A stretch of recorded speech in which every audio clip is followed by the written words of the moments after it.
ओम शांति। जनवरी मास जब जब आता तो हमें अव्यक्त होने के लिए प्रेरणा प्राप्त होती, और इस बार तो संसार की हालतें देख करके ऐसे लगता कि हाँ, सचमुच कलयुग की अंतिम घड़ियां चल रही है और अभी जल्दी ही घर जाने का समय होगा, और सत्युग के लिए बहुत अच्छी तरह से तैयारी करके हम सत्युग की स्थापना के कार्य में पूरा ही अपना सहयोग अब देवें। तो जब बाबा को साक्षात्कार हुए, बाबा ने टाइम नहीं लगाया अपना जीवन का फैसला करने के लिए, और तुरंत ही बाबा को जैसे प्रेरणा आती गई, साक्षात्कार होते गए, बाबा ने यही सोचा कि हाँ, मुझे शिव बाबा का साथी बन करके सब कुछ अपना समर्पण करके मुझे हर बात में कार्य में मदद करनी है। तो हमें तो थोड़ा टाइम लगता, पहले हम सोचते हैं कि ज्ञान को अच्छी तरह से समझें, फिर हम सोचते हैं कि हाँ, थोड़ा ज्ञान को एक्सपेरिमेंट के तौर पर जीवन में धारण करके देखें, और फिर फाइनली हम सोचते कि हाँ, अभी लगता है कि इससे कुछ प्राप्ति है, तो हमें भी अब अपने जीवन को सफल करना होगा। तो मैं देखती हूँ कि नंबर 1 बाबा क्यों बने, क्योंकि बाबा की बुद्धि कलयुग के अंत में भी ऐसे तीक्ष्ण बुद्धि थी, इतनी क्लियर बुद्धि थी, जो बाबा ने शिव बाबा को जल्दी में परख लिया, जान करके फिर उस अनुसार बाबा के सामने अपनी जीवन समर्पण की। तो हम भी अब अपनी बुद्धि को इतना क्लियर बना कर रखें, जो हमें भी अच्छी तरह से खुद की पहचान, शिव बाबा की पहचान, परमात्मा की पहचान, परमात्मा के कर्तव्य की पहचान हो, ताकि फिर हम भी उस कार्य में अब भी जितना समय श्वास है, हम उसमें हम सफल कर सकें। तो जनवरी मास में बहुत ऊंची प्रेरणाएं मिलती है, और फिर मैं सोचती हूँ कि बचपन से जो हमें बाबा के द्वारा प्रेरणाएं मिली है, वो थोड़ा मैं विचार करती हूँ, दोहराती हूँ। तो जब 66 में मैं मधुबन गई, सेकंड टाइम बाबा से उस समय मुलाकात हुई, तो बाबा उस घड़ी सीरी के चित्र पर बता रहे थे।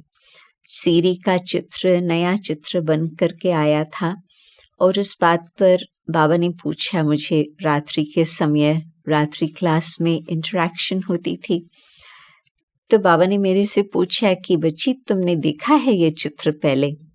तो वो चित्र मैंने नहीं देखा था, बाकी तो चित्र हमारे लौकिक घर में बचपन से ही मैंने देखे थे। झार है, त्रिमूर्ति है, चक्कर है, ये सब चित्र देखे हुए थे, परंतु अब का ये चित्र जो सीरी वाला था वो बिल्कुल नया था। तो बाबा ने किसी एक दूसरी कुमारी थी, उस बहन को बोला कि तुम इसको कल ये चित्र अच्छी तरह से दिखाना, और फिर कल रात्रि को ये सबके सामने इंग्लिश में ये बताएंगे। तो हिंदी तो कम ही आती थी, परंतु बाबा का भाव तो समझ गए। तो फिर दूसरे दिन वो कुमारी ने मुझे सीढ़ी बैठ के समझाई, तो मैं समझ गई कि जो ज्ञान पहले सुना हुआ था उसका सार सीढ़ी में ही आता है। 84 के चक्कर की कहानी सीढ़ी के रूप में दिखाई है। आज कई नई बातें भी थी मेरे लिए, परंतु सार में समझ लिया। तो फिर उन्होंने कहा कि बाबा ने बोला है कि आपको ये सारा चित्र इंग्लिश में सुनाना होगा क्लास के बीच।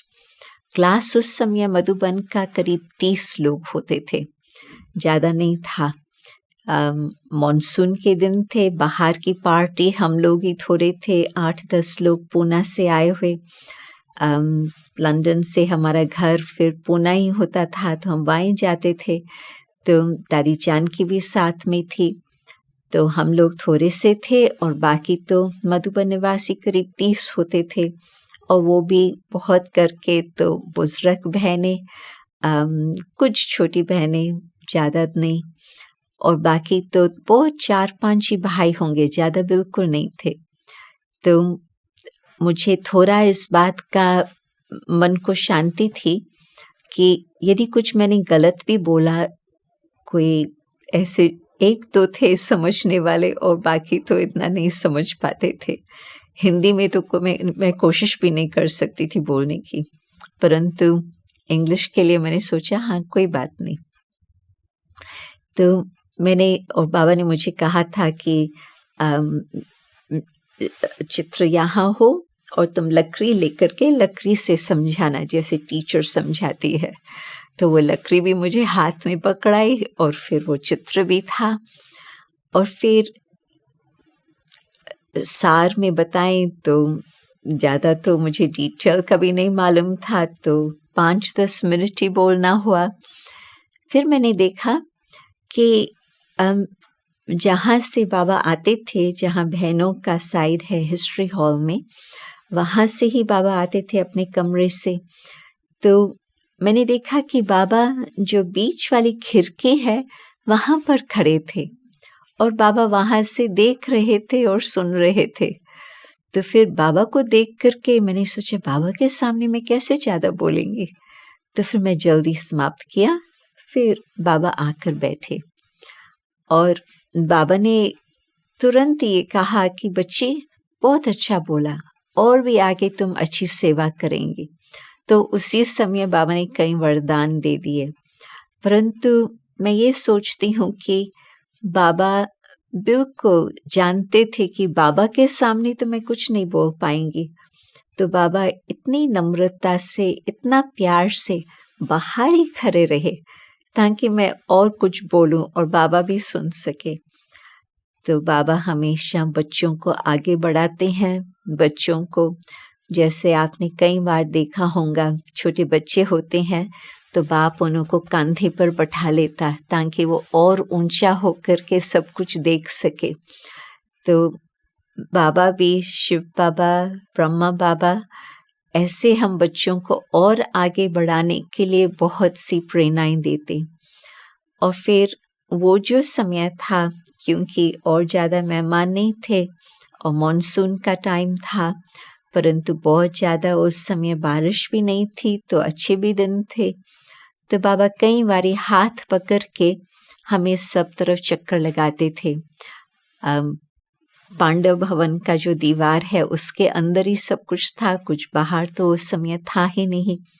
तो जहाँ पीछे से फिर आजकल इंद्रप्रस्थ आदि बन गया है, वहाँ से बाबा पास करके एक एक पेड़, एक एक झाड़ जो भी था, बाबा कहते थे देखो बच्ची ये इस चीज़ का झाड़ है, ये इस चीज़ का झाड़ है।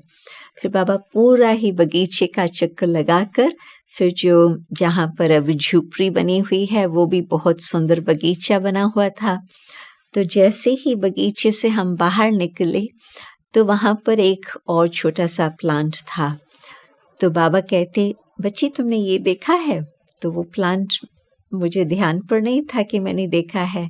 फिर बाबा ने हाथ लगाया, वो सारा ही जो छुई मुई का प्लांट था।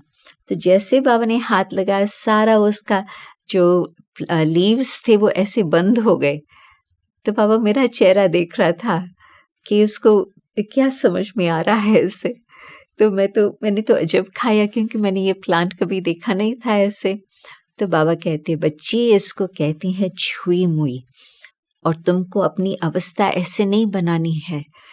तुमको थोड़ी सी माया आ जाए और तुम मुरझा जाओ, नहीं, तुमको मजबूत बनना है, शिव शक्ति बनना है। तो बाबा चांस लेते थे,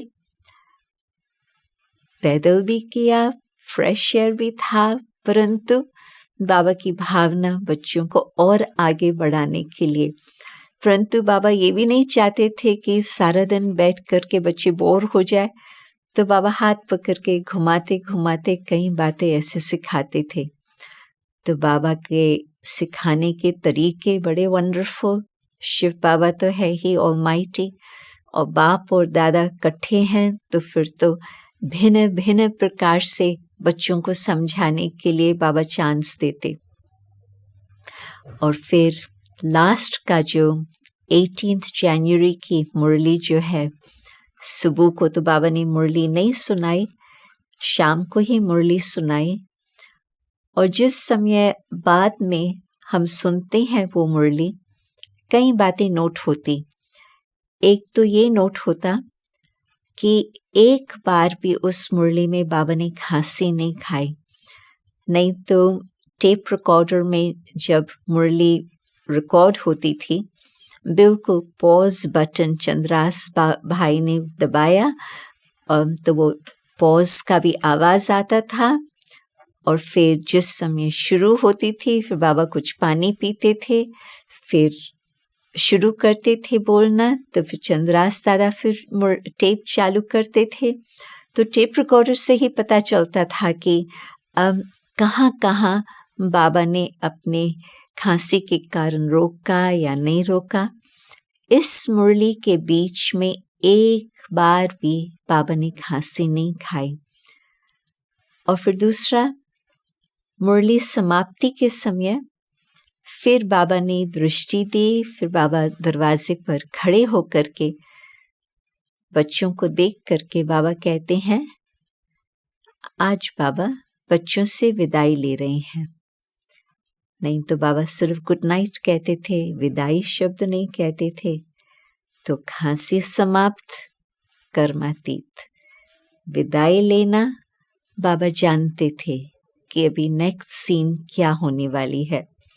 और फिर तो और आगे की कहानी तो आप जानते ही हैं। परंतु उस लास्ट मुरली में जो बाबा ने हमें मंत्र भी दिया है, निराकारी, निर्विकारी, निरअहंकारी, 3 स्टेप्स। निराकारी अपनी मानसिक स्थिति, आत्मिक स्वरूप, और फिर निर्विकारी जो हमारे बोल हो वो ऐसे हो जिसमें कुछ भी विकार का अंश मात्र भी न हो। और वैसे तो हम कहेंगे कि अहंकार भी 5 विकारों में आ जाता, परंतु फिर भी बाबा ने तीसरा ये शब्द बोला, निरअहंकारी, निर्विकारी परंतु साथ साथ निरअहंकारी।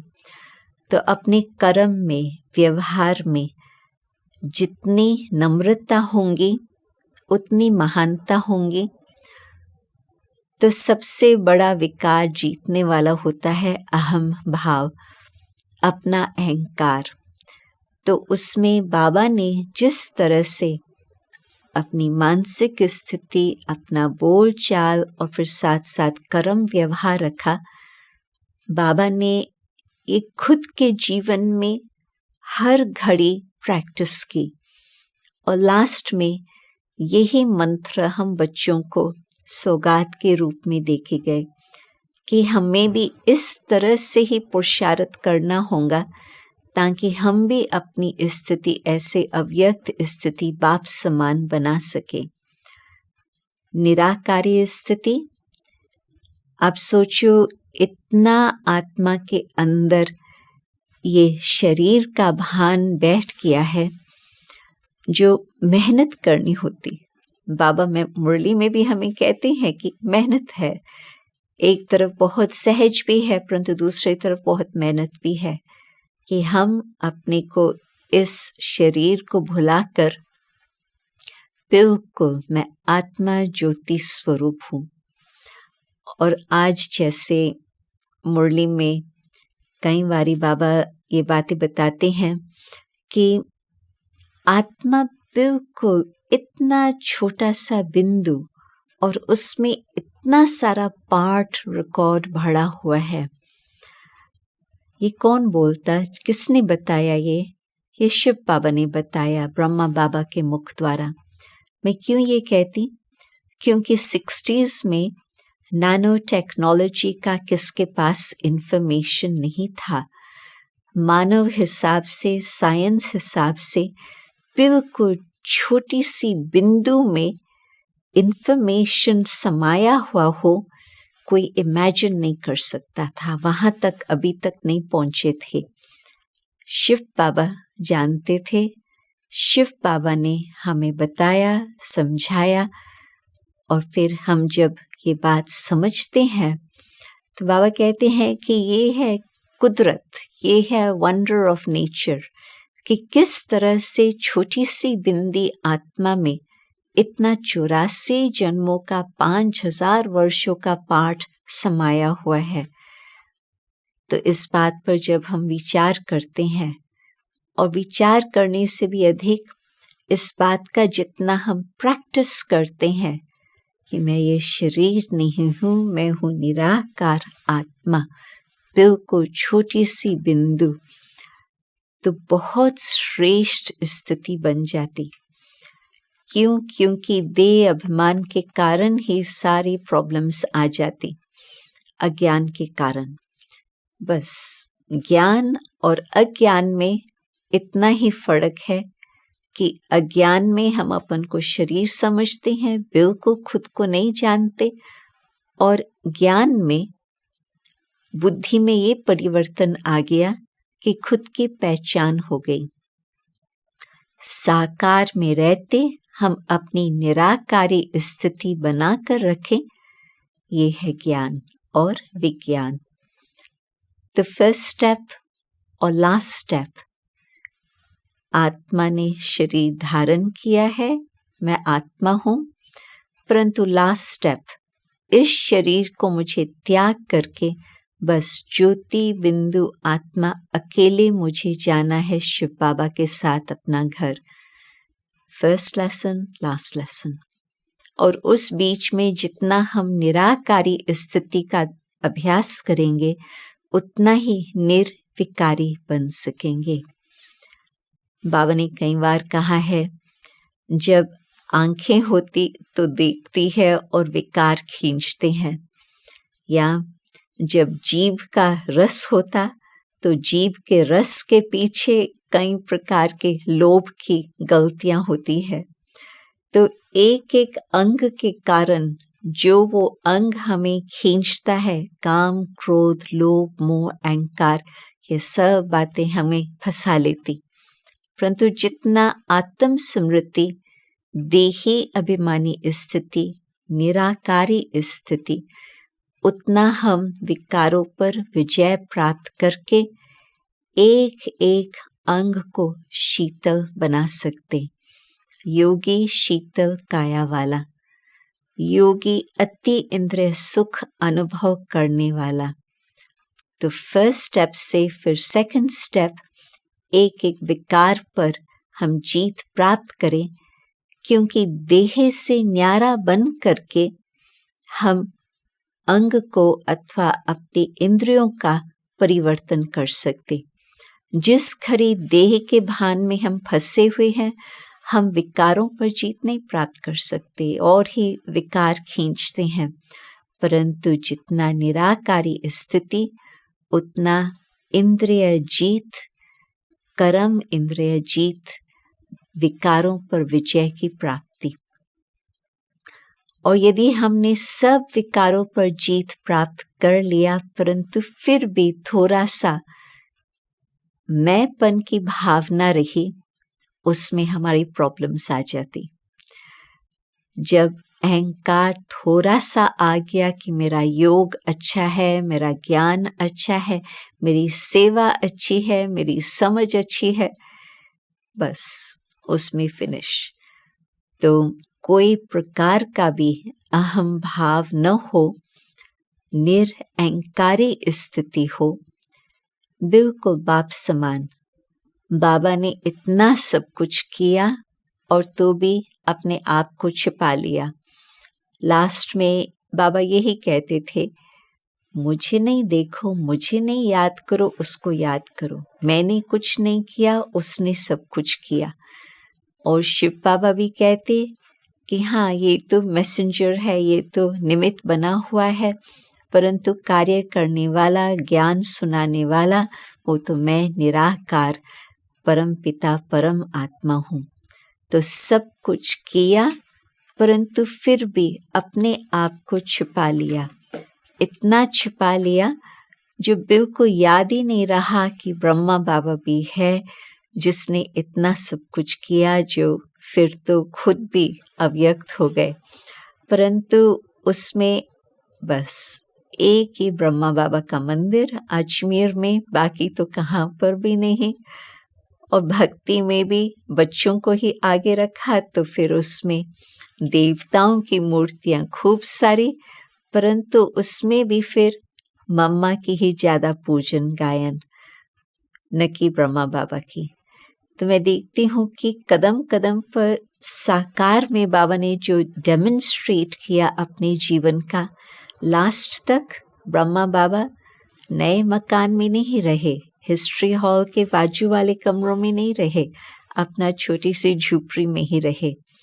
और ऐसे बाबा रहे, बस बाबा तो शिव बाबा का पूरा ही समर्पित। तो शिव बाबा जो जहाँ बिठाए, जो खिलाए, जो करे, बाबा ने पूरा ही अपना बुद्धि शिव बाबा के सामने समर्पित कर ली। तो फिर अर्जुन ने कृष्ण को रथ की डोर कृष्ण के हाथ में दे दी। ये है ब्रह्मा बाबा, बिल्कुल निरअहंकारी, मैंपन बिल्कुल नहीं, अपनी बुद्धि की भागदौड़ भगवान के हाथ में दे देना। तो जनवरी मास में बाबा के चरित्र सामने आते हैं और हम उन चरित्रों को याद करके सोचते हैं कि हम भी ऐसे पुरुषार्थ करके जल्दी बाप समान बने। ओम शांति।